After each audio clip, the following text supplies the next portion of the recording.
Andhra Pradesh deputy CM Pawan Kalyan సతీమణి అన్న కొనిదెల తిరుమలలోని కలియుగ దైవం శ్రీ వెంకటేశ్వర స్వామిని దర్శించుకున్నారు.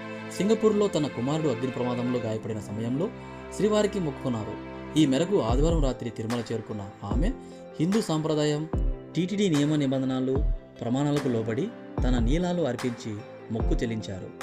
ఈ ఘటన సోషల్ మీడియాలో వైరల్గా మారింది. ఈ వార్తకు సంబంధించిన వివరాల్లోకి వెళ్తే, ఉప ముఖ్యమంత్రి పవన్ కళ్యాణ్ అరకు పర్యటనలో ఉన్న సమయంలో సింగపూర్లోని ఓ స్కూల్ జరిగిన ఫైర్ యాక్సిడెంట్లో ఆయన కుమారుడు మార్క్ శంకర్ గాయపడ్డారు.